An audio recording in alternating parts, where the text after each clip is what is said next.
Number 4, due to the COVID-19 pandemic, we have determined that it may be unfeasible for County Auditor Brady Powers, County Attorney Molly Hicken, County Administrator James Yorkie, and members of the Board of Commissioners to be physically present at the County Boardroom, the Cook County Courthouse. And we're not taking votes, so I won't read number 5. Thank you, sorry. So yes, my name is Dave Mills, Commissioner representing District 3. That's the west side of Grand Marais going over to Cascade River. This is my 3rd year as a commissioner, and I've worked with Diane while I was on the city council as a part of the Northwoods Food Project, and then now representing the county at the community center board meetings, and then just as a kind of an agricultural do-it-yourselfer homesteader type of capacity as well. Have a relationship with Diane there. So very sad to see her go, but also very excited and happy for her in her retirement, and also very excited for the opportunity that our community has in trying to fill her shoes. Thanks, David. So do we have Robert on the line? This is Bob Swallison, and I am newly elected District 1, and I live in Hovland, and District 1 is encompasses Colville, Hovland, and Grand Portage. Okay, thanks very much. And then we have one county commissioner in the room. I am Ann Sullivan.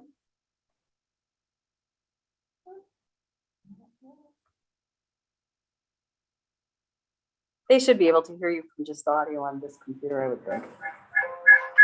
Because I think if you turn, we're going to get that. Yeah. So your audio won't work. All right. Technology issues when you actually come back to the building. That's pretty amazing. No doubt. So I'm Ann Sullivan. We've had a chance to chat here at the boardroom. This is my 1st year as a commissioner, and I'm really excited to be part of the process. And I know we have some very big shoes to fill, and I'm anxious for all the community input that we're going to receive. So I thank you so much for coming and keeping open ears to all. Thank you. And James, I think James is also on the line. You obviously know everybody and everybody knows you.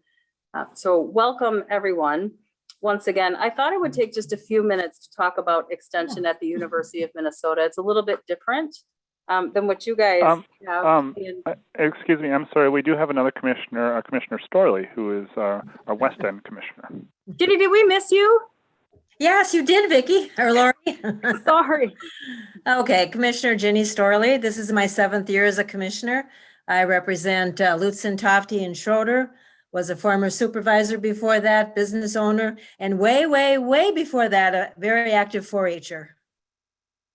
I knew that you had ties to 4-H. I think I was talking to Kaya Harries, and she said that she had a conversation with you about this. So welcome. Yeah. It's good to finally meet you. You too. So a little bit about extension at the university. I think many of you know that extension's been around for a long time, and it is something that is nationwide. Extension is meant to extend the reach of your land grant university to the entire state. And at the University of Minnesota, we define that in our mission as to extend our mission of research, outreach, and education to Greater Minnesota in ways that truly makes lives better for the state. So that looks extremely different in each county that we serve. And we do think about it county by county.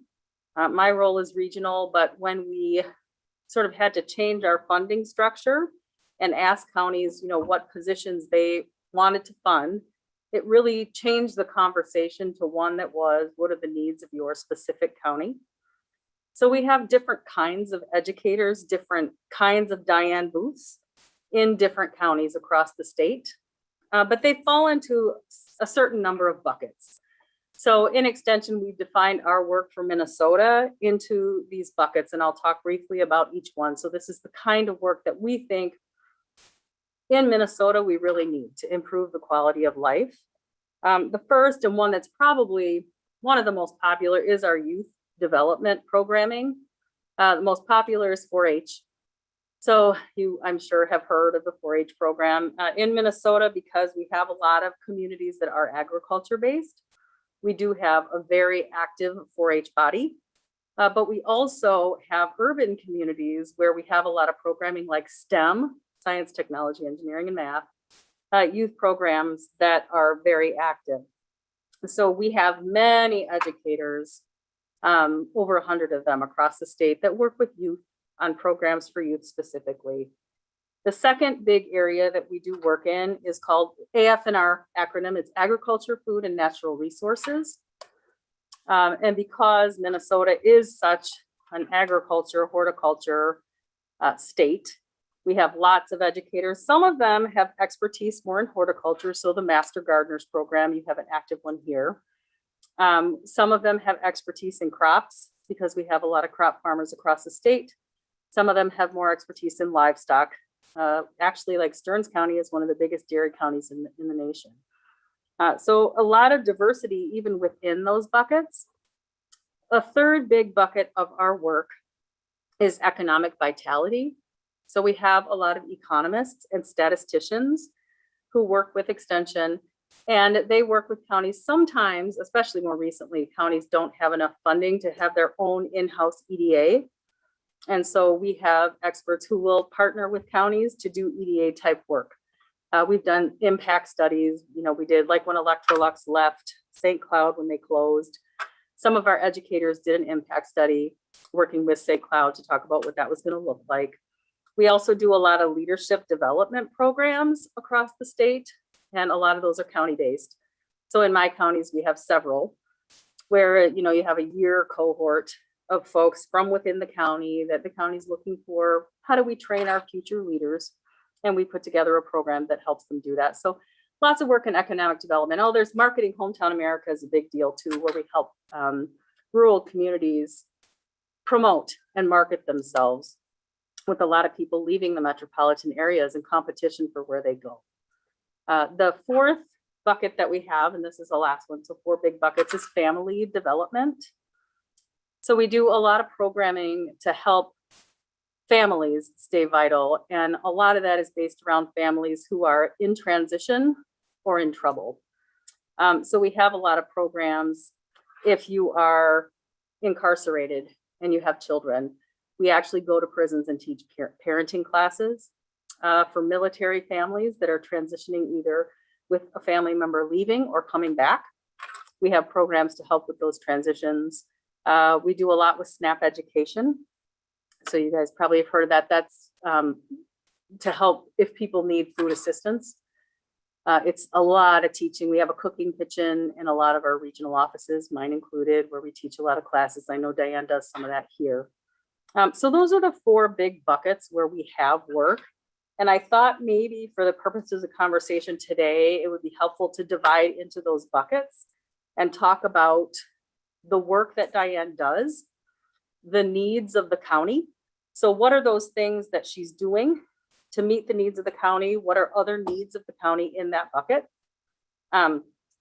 Because Diane has, Diane and I were just talking about the unique mix of skills that Diane has and the extreme passion that she has for your county. So I've gotten to know quite a bit about what she does at this point, and she kind of mixes into a lot of these buckets, and I think knows well the needs of the county, and that gives you someone who's got expertise in a lot of different areas. So it's difficult then to post a position that says, you know, you need to be an expert in food and nutrition, you need to be an expert in horticulture, you need to be an expert in youth programming. So for me, and I think James would agree, it's really trying to figure out what are the key things that we need for Cook County. So how do you want to define this position, knowing that it's going to be someone new and different than Diane? So what are those key skills? What's the education you're looking for? It's an expert in X, Y, and Z. And what's X, Y, and Z? So I was thinking we could use these areas to kind of say, okay, this is what Diane's doing in youth development today. And what do we think are the key things that we need to keep? What are the key skills we need to have as far as that goes? Does that work for everybody? Okay, So let's start, and I'm color coding. If I had folks in the room, I would have you guys fill out the Post-it notes for me, but unfortunately with COVID, we can't do that. So I'll start with youth development programming. And if you could just each take turns, maybe talk a little bit about youth in your county, what the needs are, what kind of programs you have today that you think are really important that you want to see stay, and what you think Extension could do to help.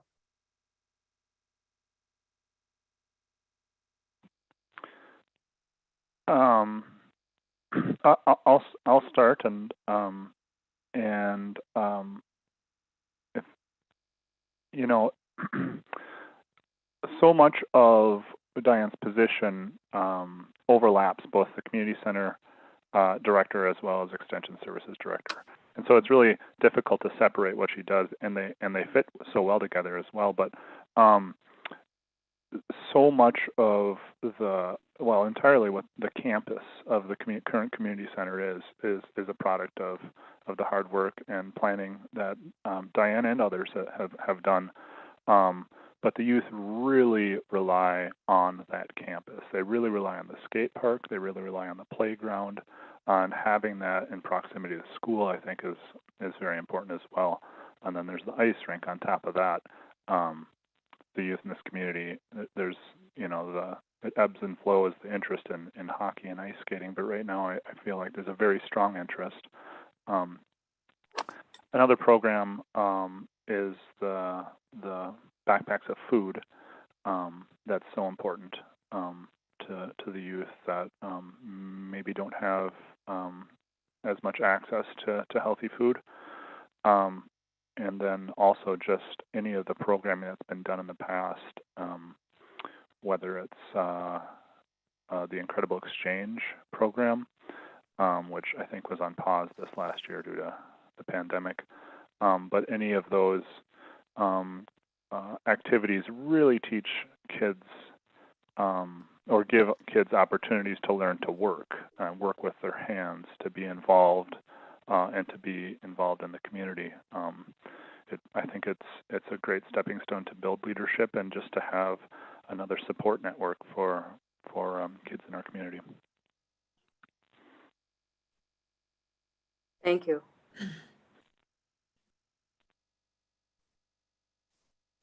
Do others have thoughts about programs for youth? Yes, I would like to say that I think the program that she develops between the youth and employers is really beneficial. That's probably the Incredible Exchange. The other area would be youth gardening. And, these are things that we talked about as a board, as an extension board. And, just her whole impact in terms of broadening from the youth up through the adult. But Incredible Exchange and youth gardening, I think, is a big factor. And there again with the snack pack program too. It's hard to divide them out. They all intertwine. And I guess I would indicate that that SNAP Ed program is really, really important.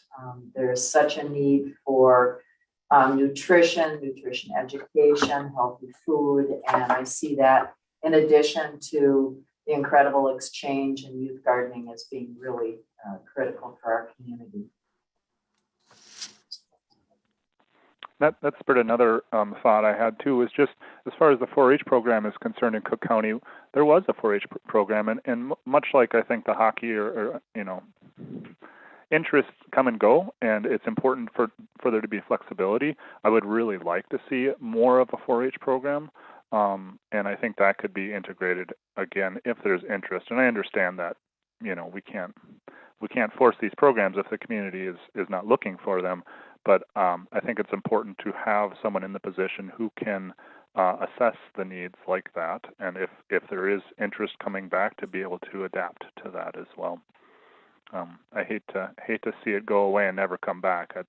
I'm okay seeing it go away if there's always that opportunity for something to come back. Okay, anything else about youth programs? Actually, and your comments about the healthy foods is a nice segue into the family piece of the work that we do. I know Diane does some work in this area where it's, healthy foods and helping our families just live a better, more vital, healthy life. Are there programs that you've seen across the county that you think are particularly important, needs that you see as far as family development in Cook County?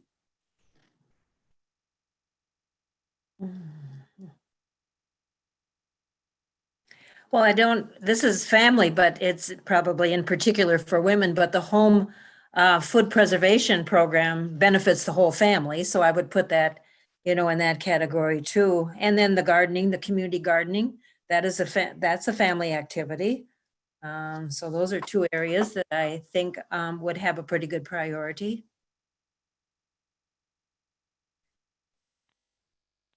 Yeah, it really is hard to separate the various programs out because there is so much integration, and I think that's a really huge strength. I don't know why, but I also got the impression that ECFE was somehow tied in there. I know that's through community ed though, and so I don't know why I have that association, but maybe it's just because of the flow of kids going back and forth from the gym over to the community center and back. I'm not really sure, but just having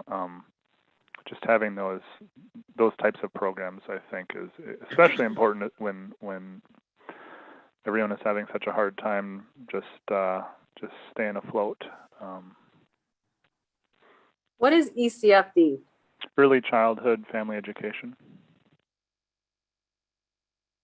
And it is more of a community ed program and through the schools, but I'm not sure why I associate that with the community center as well, and then to extension. No. Does Diane have a role in that right now? I don't think she does. No. She doesn't know.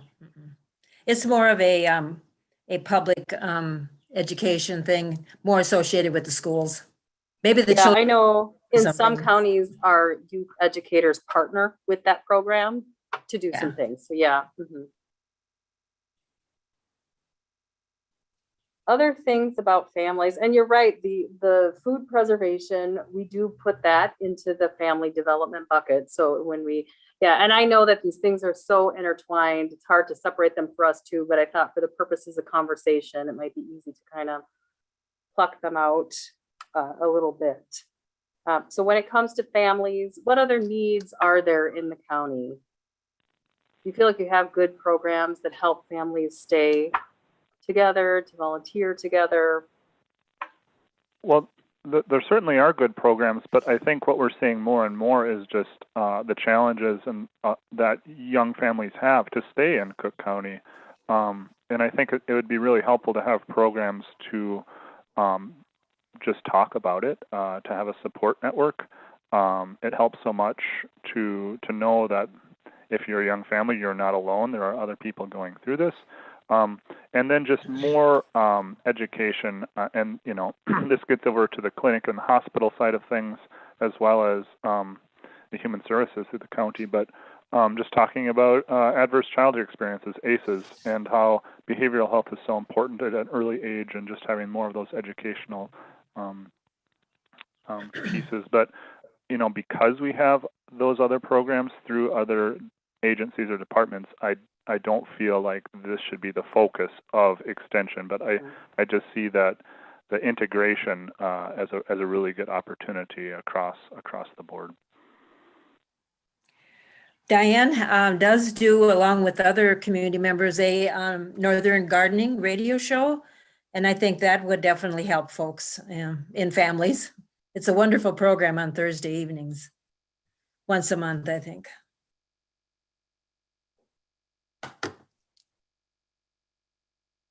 And Jenny, that's a good segue into AF&R, so our agriculture, food, and natural resources. And it seems to me, in the discussions I've had so far, it seems like this person being an expert in horticulture is absolutely pivotal. So let's talk a little bit about that. What's the work that Diane does when it comes to agriculture and horticulture in the county, and what programs are vital? What are the needs of the county that need to be filled? you know, she sets up so many different classes and coordinates, master gardening, gathering people who are learning about planting, apple trees and developing an orchard. She just really looks for what is the community asking for and provides that. She does a great job. I know she's been a great help to the garden clubs. In the West End, we have about over 50 members in our garden club. And, you know, we'll throw out a topic to her and she'll say, sure, I'll do that. She comes and we have like a 3-hour class on whatever the topic was. She's always willing, you know, to support the garden clubs in the county.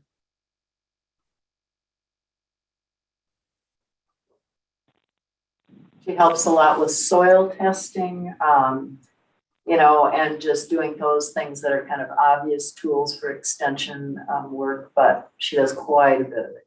Mm-hmm. And how frequently does she do site visits? Mm. You would have to ask. I don't know how Yeah, we would know. Yeah, Yeah. it depends on whatever I mean, she'll come and look at your tree, she'll look at your raspberries, 'cause there's a new bug that's entered the county. It depends on what the topic is, but she'll work it in as a site visitor. Yes, she will. Yeah. I would assume she would do a site visit anytime she was asked. So Yeah. that would be the answer. I kind of got that. Like I said, I was talking earlier about she, I think in one conversation is trying to cure my creeping Charlie issue in my lawn.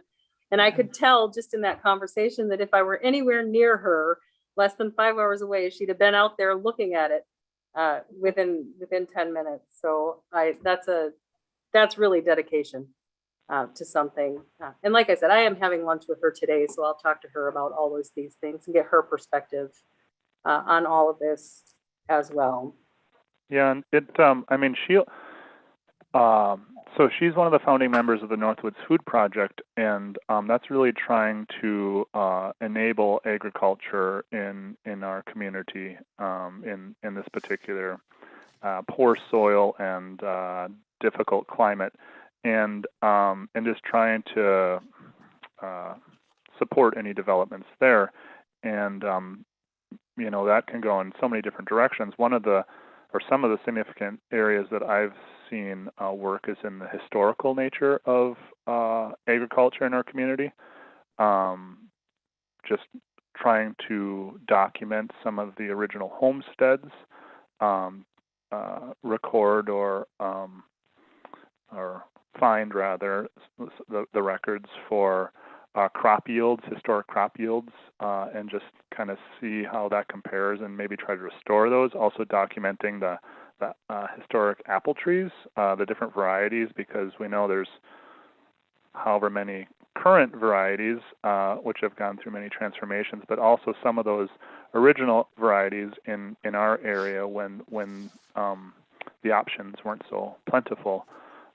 She's also been part of conversations, and there's no program at this point, but some kind of a more legit composting program instead of just a pile at the recycle center, and trying to wrap our heads around that and how that could be, you know, managed.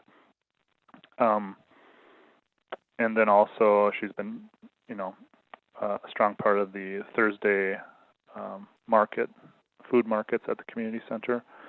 And that's just local growers. I think there's, whether it be flowers or vegetables, or I think expansion into baked goods, and that tries to again foster more of the local sustainability in our community. Thanks. Anything else related to horticulture, agriculture?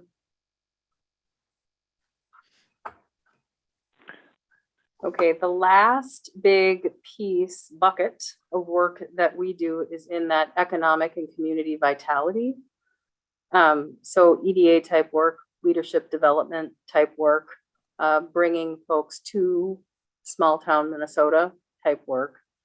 Is there anything that currently in the programming being offered that would lend itself to that? Are there needs in the community as far as that kind of work goes? I think that the community center kitchen has been very beneficial to starting some new businesses and expanding. So I think that would be an important thing to keep available for our community. Yeah, and now that you say that, I had heard that I think one of Diane's claims to fame is that several local businesses started in that kitchen. Yeah, so I think you're right. That's, yeah. Yeah, it's a nice stainless steel kitchen, commercial grade, and she's done a lot to encourage business. We do have our own local EDA, so I think she hasn't gotten into that area as much because of that. Okay, and that's good to know, because that's not something that you would expect to come out of this position. Right. Okay. And this goes, I guess, maybe not so much on the economic side, and you know, I just done my own research and looked through just extensions, 4 big areas, and one of them was more about had more about civil and social development as well as that economic side of thing, and that was all kind of grouped together. And one of the efforts that Diane has been a part of in the past, especially, was just talking about diversity and inclusion, racial inclusion, and that's you know, of course a very important topic, especially, I mean, always, but it's really risen to the top recently in as far as social conversations are concerned. Yeah, thank you for bringing that up. So a lot of that fits into our family development bucket, and actually a meeting later today, we have one educator who lives here in Cook County who does a lot of positive psychology work. She does a podcast, and I know she had some thoughts about this too. So that is an area that kind of does fit into the realm of the work that we do. Lots of diversity programming right now, for sure. All right, anything else that we've missed in the work that's currently happening? Well, I think one of the programs that she started is very successful, and that's the taxing program, where volunteers do folks' taxes, both in Grand Marais and at the West End. I had heard about that program, Jenny. Thanks for that.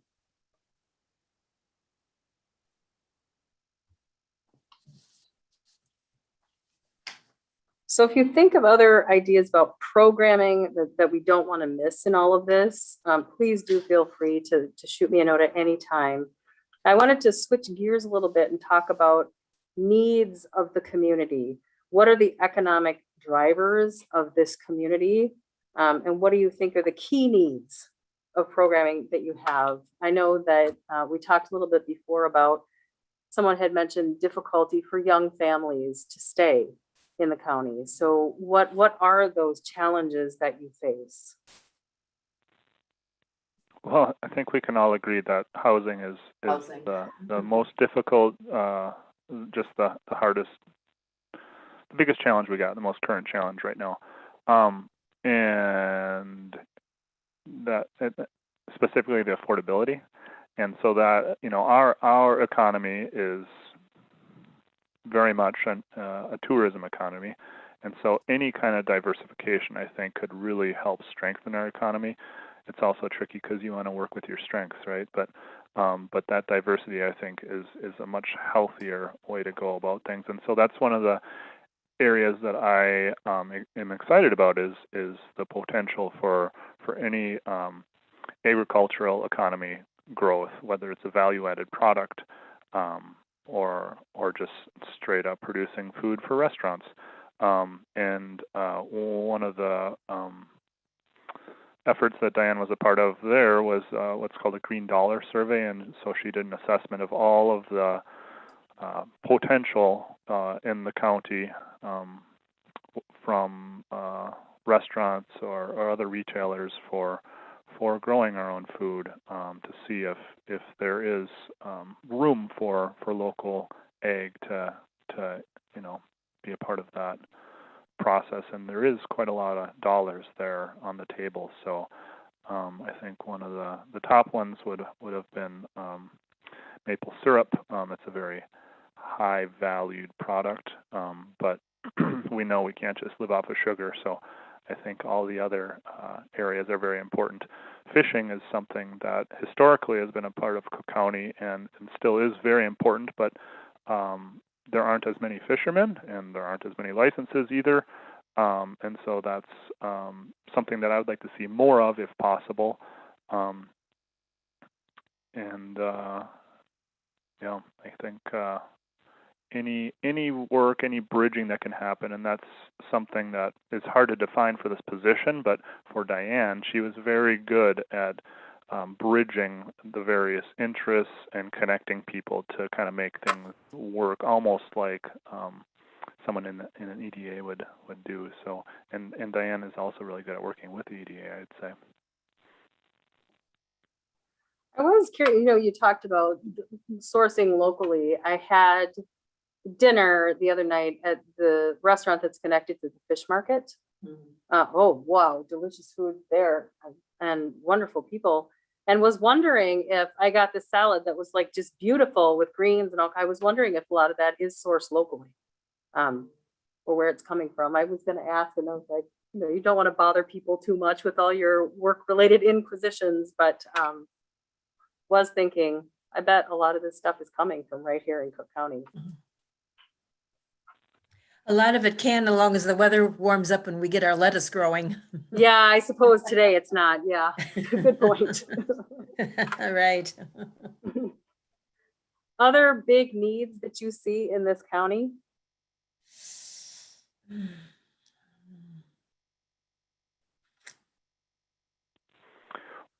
Well, and back to just helping families make it. There's that conflict between property values, housing, and then just wages. And I think we need to have more conversations about how to empower individuals, whether it be entrepreneurs or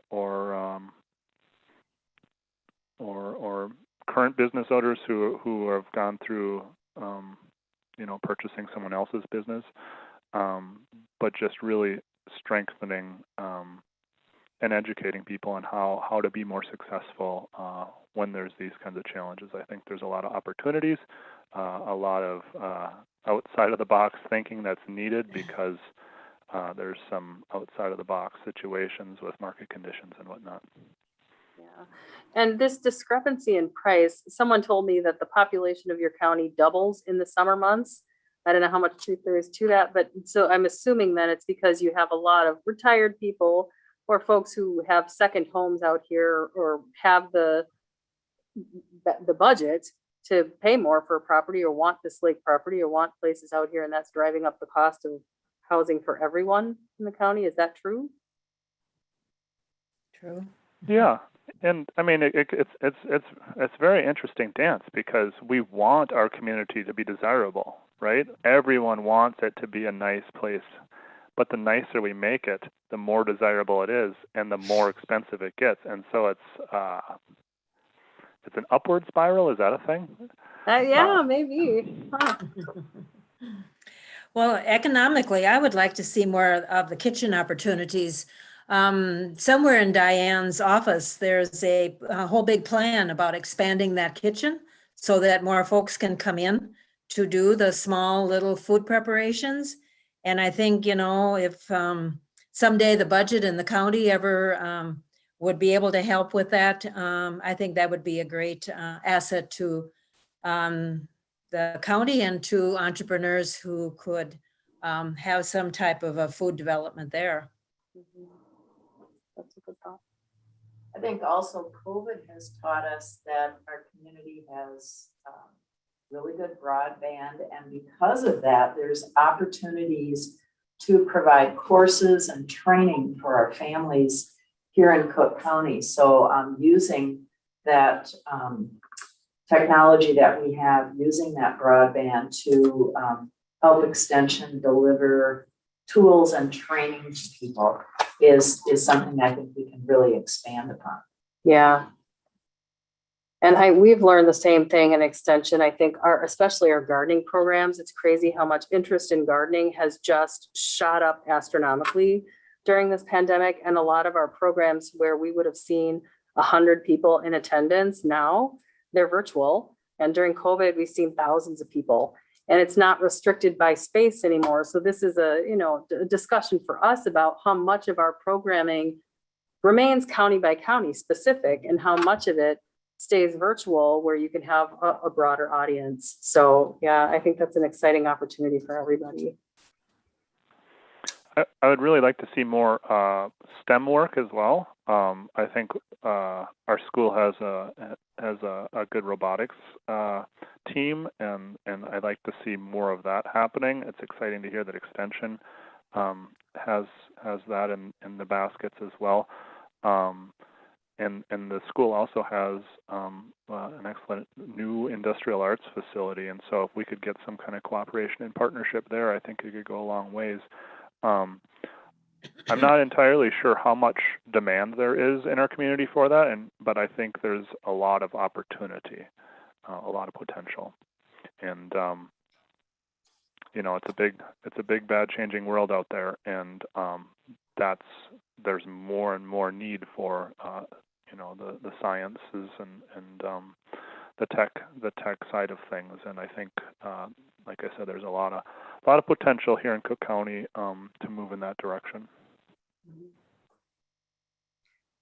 The one other thing I noticed about tourism being a big economic driver, but the arts really are here too. Is there any data about that? How much do the arts mean to your local economy? Because it seems to be a really big artist. I think it was a Split Rock actually when I was in grad school.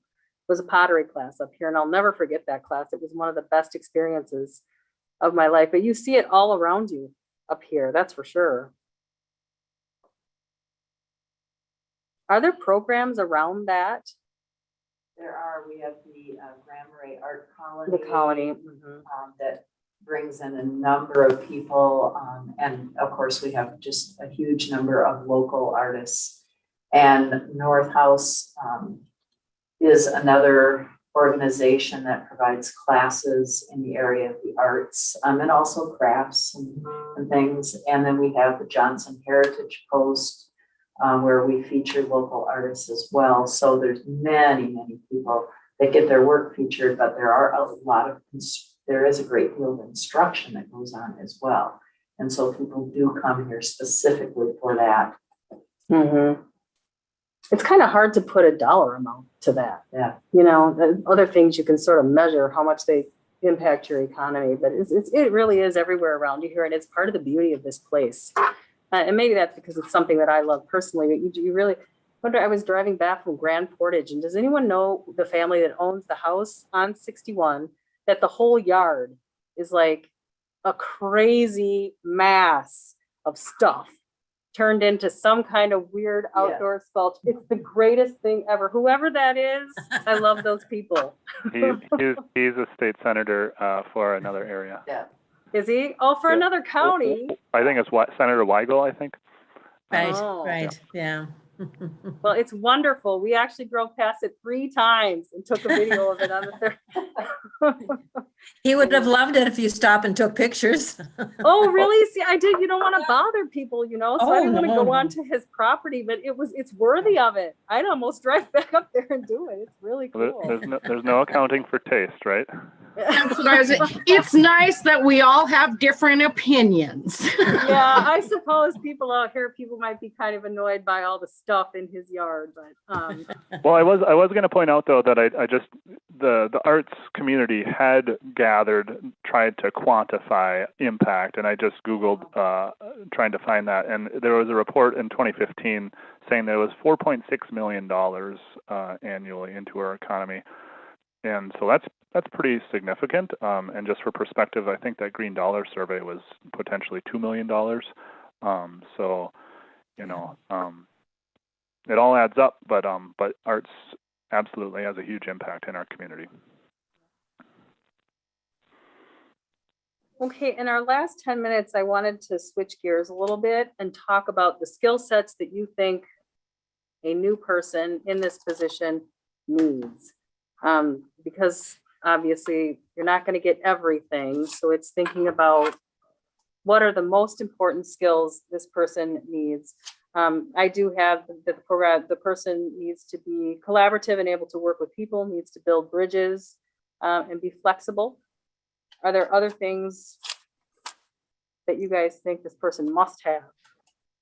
I think it's really important that this individual has a strong and vital presence in the community, that they're really in the forefront of the community, right on the bat, and someone who is a very good listener, because this will be a program that will develop with that individual and will grow and may take a different direction.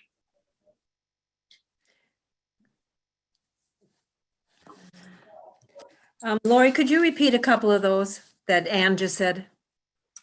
She says the person needs to have a strong presence in the community and be a good listener. Okay. I don't know, did a good communicator, did that come up? Not yet?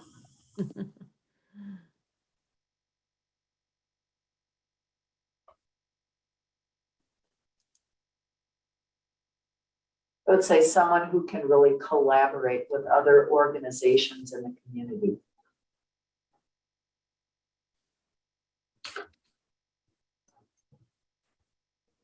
And in order to do all of that, I think they need to be a good listener also. I'll put a star next to that one.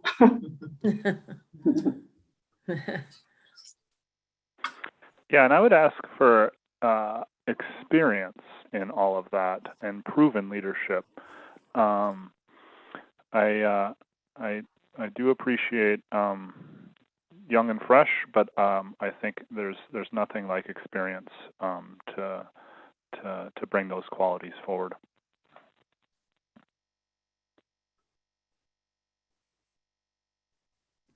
And if you said, well, some of these things that you need in this community can be learned, but some of these things we need coming in, what are those ones, especially areas of expertise? Because typically if we're hiring an educator, a Diane, because Diane at one point was a university employee and I think switched back in 2008, but when we're hiring, we're asking for a degree in a certain thing.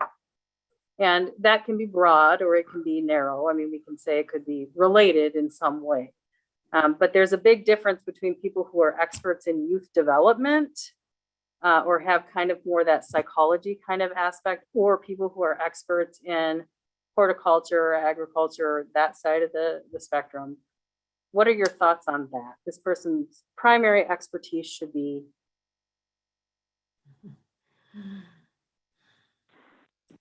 I guess I would lean towards the horticulture. We do have the community education. We do have our YMCA that, you know, Diane does a lot of that kind of work. But if we have to source that out to somebody else, I don't see a replacement for what Diane does in teaching people how to garden and test their soil. I don't see that in our community right now. So I guess that would be at the top of my list. The former extension person, Bob Sposi, that's what he did a lot of. He did mostly horticulture. But that was the era when everybody was planting trees and doing a lot of things back then. And so that has changed though, but that was a big part of the county. I didn't know Bob was the previous extension director. That's really fun. I knew Bob too. Yeah. That's cool. And I would concur. I think we have other areas that we can integrate into and with, just like Commissioner Hawkins was saying, and the horticulture I think is pretty big. Personally, I would like to see more animal husbandry and livestock classes. And that fits into the ag, I guess, more broadly than horticulture. So that'd be the only thing I would change or add on to. I think you're the first person who's brought up anything livestock related in the listening sessions I've had. So that's interesting that you would say that. Well, I'm cutting edge right here. Yeah. Yes, you are. What do we have? We have a dairy farm and we Yeah, I think you have one. yeah, and then we also have, I think up on County Road 7, I think he has about 8 to 10 cattle. And that's about it that I know And of. that's it. 4 hoofers. Yeah, I had heard that there was just one. So yeah, Yeah. I had also, every time I come up here, people tell me that you have moose up here. And I think that's a lie. So if anybody can ever, I will take you on a tour. really? And you can see, because I've been on several and I was out at your little moose overlook thing at like dusk, 2 nights in a row and up the Gunflint Trail at 4 in the morning. And I've done that a few times and never ever seen any sign of You any. stayed on the trail. You have to go off the trail. It was scary enough. Well, there If is you, there is a pretty healthy saddle club here, and then there have been some goats out on 45 here, and I think there is kind of with that. I mean, many people getting more into chickens. I mean, kind of like what you've been seeing with the impacts of the pandemic and just trying to get more gardening in and that kind of thing. I think people are also turning to sources of meat as well. And so that's kind of where I was going with that. There is also, or there were, I'm not sure how active they are, but some horse loggers, which is a pretty unique and I'd argue a very sustainable method for harvesting timber and just timber management as well. so for moose watching, you need to come up in the winter and go up the Gunflint Trail because they come out and they like to lick the salt. Oh, no one has ever told me. See, I need to have folks here in the county who know what they're doing. That's the key. We have Another a reason to few come minutes back. left, and I just thought, do you have any questions for me about the university, anything really? Well, I guess I'm curious just about. I mean, I'm assuming your role is going to be helping us, helping our administrator, helping our HR director try to navigate this transition, and I'm just wondering how much more of a role you have or Extension has in our process as a county. So it's like I said, Cook County is a little unusual. So from the university's perspective, we would like to have more. But we've been pretty cut off from what's happening in Cook County. So I am a regional director. There are 10 of us. So we split the state into 10 regions. I have the central region, but they asked me to come up here and work with Cook County. I like doing stuff like this, meeting with new folks and trying to help solve problems. We are hiring a regional director for this region right now. In fact, I think there's an offer out. Normally, the person in my role would work directly with James, with the board. This would be the person who would manage your county extension committee, who would schedule those meetings. We are considered operations in nature. Then we do have a region, so we have multiple counties that we work with.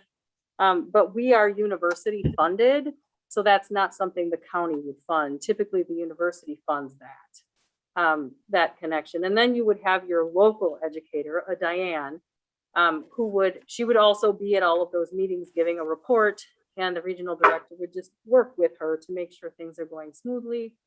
But that person would typically be a university employee. So Cook County is one of the only counties we have where that's not the case.